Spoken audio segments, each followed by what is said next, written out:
रवि भाई कई दिन हम बैठे हो फैसले कई आ लिए। ये जो सब पहले 8 तारीख वाला फैसला आ रहा है। हाँ, उसमें क्या आपने बता दिया जी 8 तारीख वाला। 8 तारीख के बाद में भी कोई कड़ा फैसला सुर्खियां हम तो आप बने रहो जी। लेकिन पहले बना दिया अपनी वीडियो आता ही आप 5-7 दिन पहले का जब मुद्दा उठावा।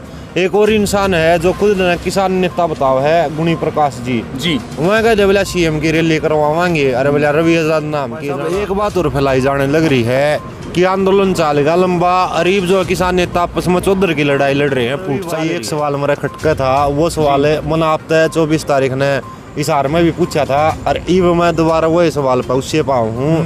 मैंने यह बात उस दिन आपती कही थी कि भाई साहब जब सरकार नहीं मानी तो फिर धोखा दे दिया। तो और हमारे काना में यह खबर आई है कि सारा वाले किसाना की गलिया धोखा हुआ है और वह मांग मानी नहीं। भाई साहब जो भी इन मुकदमे हम फंसे हैं किसी नेता अब तो मुकदमे लाग नहीं रहे। जितने भी मुकदमे लाग रहे हैं 307 धारा आप भी समझो कितनी बड़ी धारा है। स्टूडेंट आप लाग रहे हैं 2-4 छोरी तो इसी बेचारी उनका के तो खोट है। और उस जगह पे उस दिन भी मेरा ये सबसे कड़वा सवाल रहा था कि पहले भी लिखित में नहीं लिया और आज भी लिखित में नहीं लिया। ये आगे फिर वो देव हो मतलब लिखित में ले नहीं फिर तो वो तो बस टाड़ने वाली बात होगी।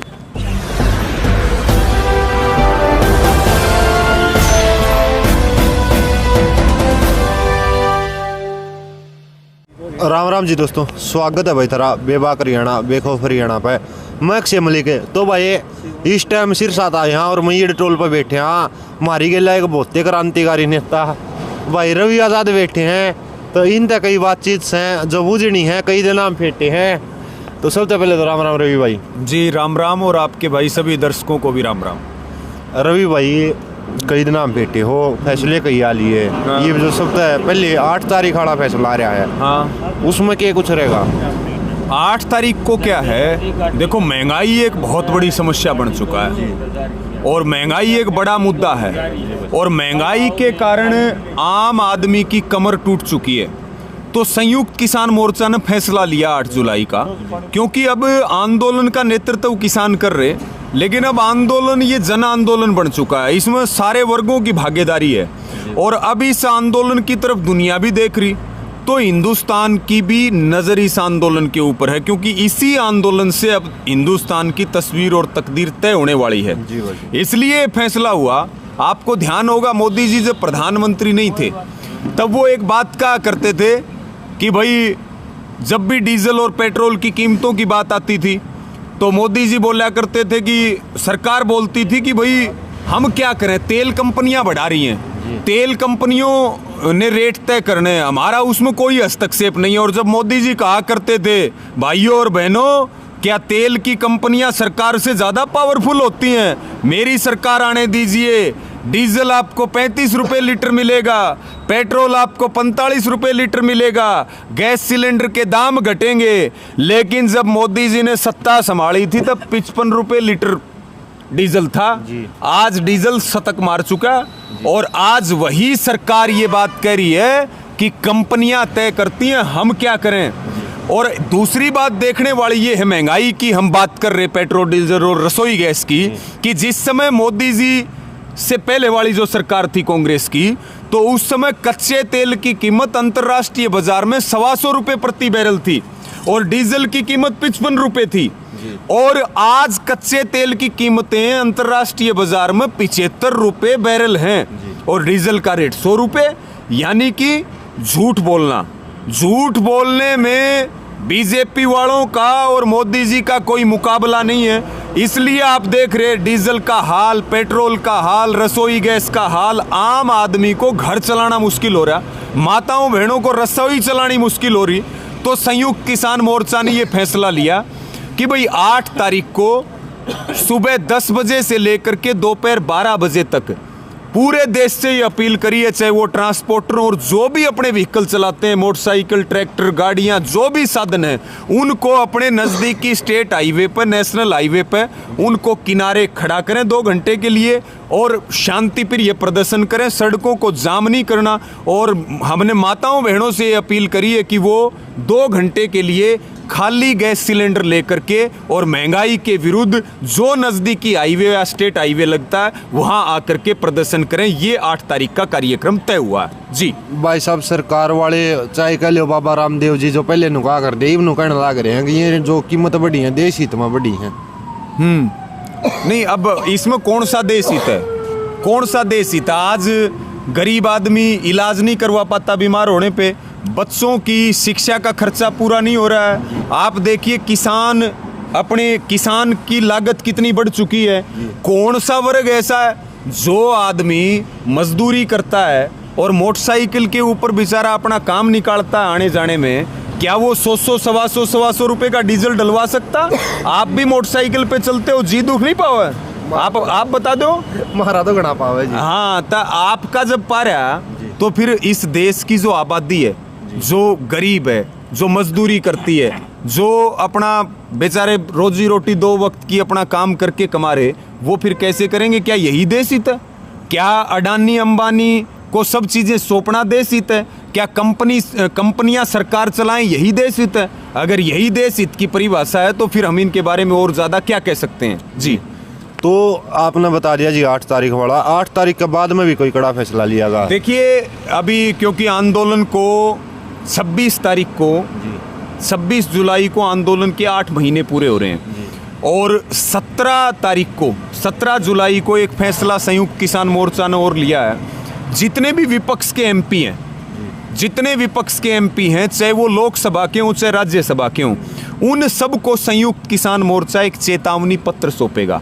क्योंकि कानून कौन लेके आया? कानून संसद लेके आई, और संसद इस देश की सबसे बड़ी पंचायत है और सांसद उसके सदस्य हैं जो विपक्ष के सांसद हैं। हमारा काम है सड़कों के ऊपर आंदोलन चलाना और विपक्ष वालों का काम है सदन में हमारी आवाज को बुलंद करना। इसलिए चेतावनी पत्र पूरे देश भर में सौंपेंगे और चेतावनी पत्र से सीधी तौर पर उनको चेतावनी है कि या तो वो आंदोलन की सफलता के लिए काम करें और नहीं तो फिर सत्ता वालों का जो हाल हो रहा है वो उनका भी होगा।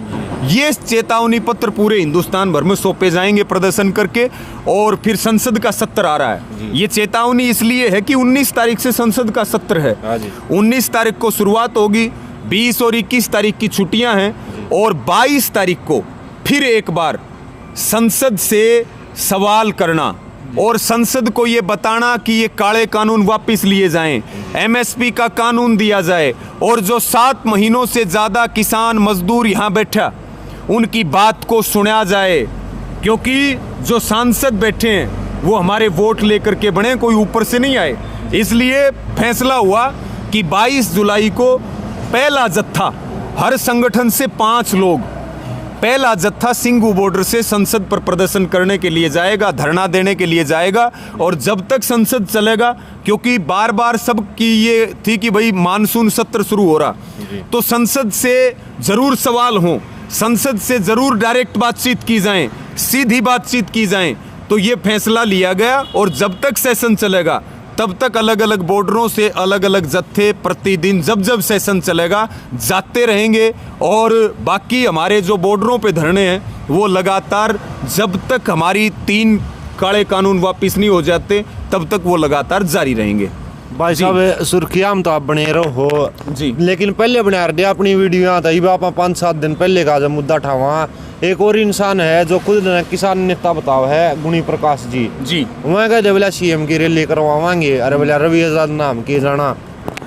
देखिए, जो उन्होंने बातचीत की, हमने एक बात बोली थी, वो लोग अपना ज़मीर बेच चुके हैं। और यूनियन कभी, जो यूनियनें होती हैं वो कभी सरकार के गीत नहीं गाया करती हैं। और जो वो सीएम को पगड़ी पहना करके आए और उसके बाद कहा कि भाई हम मुख्यमंत्री की यहाँ कुरुक्षेत्र में रैली करवाएंगे, तो हमने एक ही बात बोली कि भाई सीएम को पगड़ी पहनाने वाले अपनी पगड़ी का ध्यान रखें। और हमने सबसे अपील भी की है कि ऐसे लोग जो अपना ज़मीर बेच चुके हैं, जो कहीं ना कहीं गद्दारी कर रहे हैं, इनका वैक्सीनेशन करो, ये जहाँ मिल जाए फेंट जाए उनका इलाज करो। ये बात हमने कही। अब वो हमारे ही सिर के ऊपर चढ़ रहे, तो हम ये भी कह रहे हैं, हमने ये साफ कह दिया है कि सीएम की रैली को लेकर के संयुक्त किसान मोर्चा गंभीर फैसला लेगा। चाहे तो हमने रैली का विरोध करने की बात हो या रैली के पैरेलल में रैली करने की बात हो, जो भी मोर्चा फैसला लेगा वो उसके ऊपर पूरी ताकत लगाएंगे। और ये भी तय है कि ऐसे लोगों को सबक सिखाएंगे जिन्होंने कुछ लाभ के लिए अपने आप को बेच दिया और जो किसान कौम को बदनाम करने का काम कर रहे। सीधा हमारा इनको सीधी चेतावनी है। जी भाई साहब, एक बात और फैलाई जाने लग रही है कि आंदोलन चलेगा लंबा, अरीब जो किसान नेता आपस में चौधर की लड़ाई लड़ रहे हैं, फूट चल रही है। नहीं, कोई बात नहीं, आंदोलन लंबा चल रहा है। हाँ जी। चौधर की लड़ाई पहली बात तो है नहीं, हाँ जी। और दूसरी बात है तो वो हम मिल बैठ के निपट लेंगे। उसके बारे में विपक्ष वालों को और सरकार वालों को ज़्यादा चिंता करने की ज़रूरत नहीं है। हमारी तो ये अपील है कि सरकार अपना सिस्टम ठीक करे। हरियाणा की सरकार देख लो आप, मुख्यमंत्री कुछ बोलता है, गृह मंत्री बोलता है कि मुख्यमंत्री को तो पता ही नहीं है। ठीक है, मतलब इनके घर के झगड़े। हम तो एक थे, एक हैं और एक रहेंगे, और सब मिलकर के इस आंदोलन को ताकत दे करके इसको जीत की ओर ले जाना हमारा एकमात्र ध्येय है। इसके अलावा कोई हमारा दूसरा एजेंडा नहीं है। ना चौधर चाहिए हमने, ना हमने राजनीति करनी। हमने तो सारी ज़िंदगी आंदोलन करने हैं, और जो लोग वोट लेकर के झूठ बोलते हैं, गलत काम करते हैं, उनका इलाज करना हमारा, ये इलाज करने का काम भगवान ने हमें सौंप रखा है और इसी को हम करते रहेंगे। चलो रवि भाई, एक सवाल मेरा खटका था, वो सवाल है मन आपने 24 तारीख ने इशार में भी पूछा था, और इव मैं दोबारा वही सवाल पर उससे पाऊँ हूँ। मैंने यह बात उस दिन आपती कही थी कि भाई साहब जब सरकार नहीं मानी तो फिर धोखा दे दिया। तो और हमारे काना में यह खबर आई है कि सारा वाले किसाना की गलिया धोखा होया है और वह मांग मानी नहीं गई है। देखिए, 2-3 जो यहाँ हिसार में समझौता हुआ था, एक तो जो हमारे किसान शहीद हुए थे उनके घर के एक सदस्य को DC रेट पे नौकरी देने की बातचीत हुई थी, और शायद वो नौकरी उनको दे भी दी गई है। और दूसरा जो मुद्दा है सबसे बड़ा, वो मुद्दा है कि जितने 14 तारीख को मुकदमे दर्ज हुए 307 के, और उससे पहले भी जितने हिसार के अंदर मुकदमे थे, उनको वापसी लेने के ऊपर सहमति बनी थी। एक नौकरी वाली सहमति बनी थी, और तीसरी सहमति बनी थी कि प्रशासन ने अपने इस जघन्य काम के लिए हमारे सभी डेपुटेशन से माफ़ी भी मांगी थी, यहाँ के DC ने और दूसरे अधिकारियों ने। और जो तीसरी जो बात थी कि जितने हमारे साधनों को नुकसान किया गया था, आप उसको कवर भी कर रहे थे। आपने देखा कि कैसे हमारी जो गाड़ियाँ खड़ी थी, पुलिस वाले उनके ऊपर लाठियाँ मार रहे हैं, उनके ऊपर पत्थर बरसा रहे हैं, हमारे साधनों को तोड़ने का काम किया गया। शायद एक आधा साधन गायब भी है उस 14 तारीख वाले मामले में, एक बाइक गायब है। तो उन मुद्दों को सिवाय नौकरी के मामले को छोड़ करके, इसके अलावा चाहे हमारे साधनों का हर्जाना हो, चाहे हमारा साधन गायब हो रहा हो, और सबसे बड़ी जो बात है वो जो हमारे ऊपर पर्चे दर्ज है, जो फर्जी मुकदमे दर्ज हैं, और उसमें हमारी माताएं बहनों के ऊपर भी 307 लगाई गई है। तो उसको लेकर के 24 जून को इनकी डेडलाइन पूरी होगी। उसके बाद हमारे यहाँ के मैयर टोल के साथी, दूसरे टोलों के साथी यहाँ प्रशासन से करीब 2-3 बार मिल चुके हैं। 2-3 बार मिलने के बाद भी इनका व्यवहार ठीक नहीं था कि हमने तो प्रपोजल बना करके भेज दिया, अब उस पे था वहाँ चंडीगढ़ से सरकार फैसला लेगी, ऐसी बातें आई। और उसके बाद हमारे सभी साथी वहाँ संयुक्त किसान मोर्चा की मीटिंग में 2 तारीख को गए थे यहाँ हिसार से, और वहाँ ये फैसला हुआ। 2 तारीख की मीटिंग के बाद 4 तारीख की मीटिंग में फैसला हुआ। हमने प्रस्ताव ये रखा कि भाई जितने भी यहाँ उस दिन आंदोलन में हमारे संयुक्त किसान मोर्चा के जो नेता अगुवाई कर रहे थे, वो नेता सभी जो है एक डेपुटेशन के रूप में यहाँ के कमिश्नर को और यहाँ के DC को मिलें, और पूरा वो उसका संज्ञान लें। और उसमें अगर किसी प्रकार का हमारे साथ धोखा होता है तो हमारे मोर्चे के नेता निर्णय लेंगे, और निर्णय लेंगे वो कड़ा लेंगे, और जो भी निर्णय होगा हम सब मिलकर के उसके ऊपर पूरी ताकत लगाएंगे। क्योंकि वादा खिलाफी करना ये लोकतंत्र के अंदर गलत परंपरा है। और जो बातचीत हो चुकी है और जो बातचीत पब्लिकली हो चुकी है, उसके बाद अगर सरकार फिर रही है तो इसका मतलब ये सरकार नहीं है, ये सर्कस है, और सर्कस वालों का इलाज किसानों से ज़्यादा कोई नहीं जानता। जी, तो भाई साहब जो भी इन मुकदमे हम फंसे हैं, किसी नेता अब तो मुकदमे लाग नहीं रहे, जितने भी मुकदमे लाग रहे हैं 307 धारा आप भी समझो कितनी बड़ी धारा है। स्टूडेंट आप लाग रहे हैं, 2-4 छोरी तो इसी यहाँ बेचारी, उनका के तो खोट है। और उस जगह पे उस दिन भी मेरा ये सबसे कड़वा सवाल रहा था कि पहले भी लिखित में नहीं लिया और आज भी लिखित में नहीं लिया, ये आगे फिर वो देव हो, मतलब लिखित में ले नहीं फिर तो वो तो बस टाड़न वाली बात होगी। देखिए, मैं जितनी जानकारी है, क्योंकि मैं उस डेपुटेशन में था नहीं जी, जितनी जानकारियां मुझे हमारे नेताओं से मिल पाई, और जो बातें यहाँ एसडीएम आया था क्रांतिमान पार्क में, एसडीएम ने भी आकर के बातें जनता के बीच में रखी थी। रही बात मुकदमों की, तो यहाँ कोई नेता की लड़ाई नहीं है। मुकदमे नेताओं के ऊपर भी दर्ज हैं, मुकदमे 14-14, 15-15, 20-20 मुकदमे हमारे ऊपर भी दर्ज हैं। मामला मुकदमों का नहीं है, मामला है कि हमारे ऊपर ही लठ मारे जाएं और हमारे ऊपर ही मुकदमे बनाए जाएं, और सरकार मुकदमों के माध्यम से, जेल के माध्यम से कोशिश करती है इनको डराया जाए, इनको दबाया जाए, इनको धमकाया जाए, इनको पीछे हटाया जाए।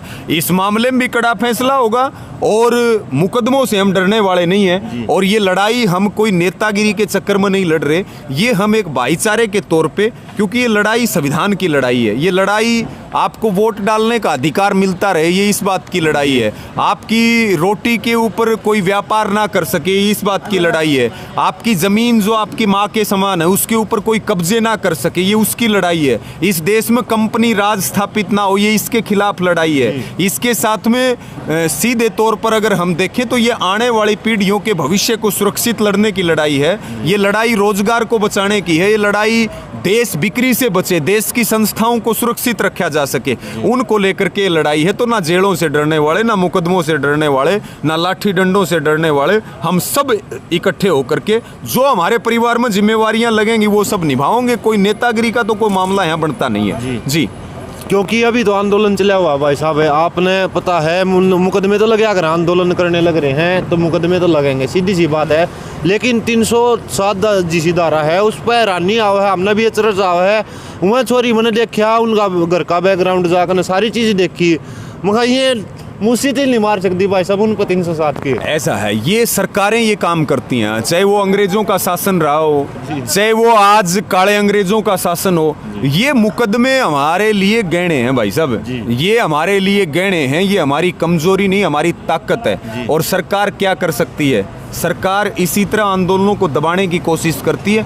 उसके बावजूद भी हम तो जेल भरने के लिए भी तैयार हैं, हम तो सुल्ली के ऊपर भी चढ़ने के लिए तैयार हैं, लेकिन अपने मुद्दों से पीछे, देश की उम्मीदों से पीछे 1% भी नहीं हटेंगे, चाहे ये जो कर दें। और मेरी जो बहनें हैं, जो युवा हैं और जो हमारी माताएं हैं, वो इस आंदोलन में एक झांसी की रानी के रूप में काम कर रही, तो उनके संघर्ष को हम सब दिल से सैल्यूट करते हैं और आने वाली पीढ़ियां उनके योगदान को भुला नहीं सकती।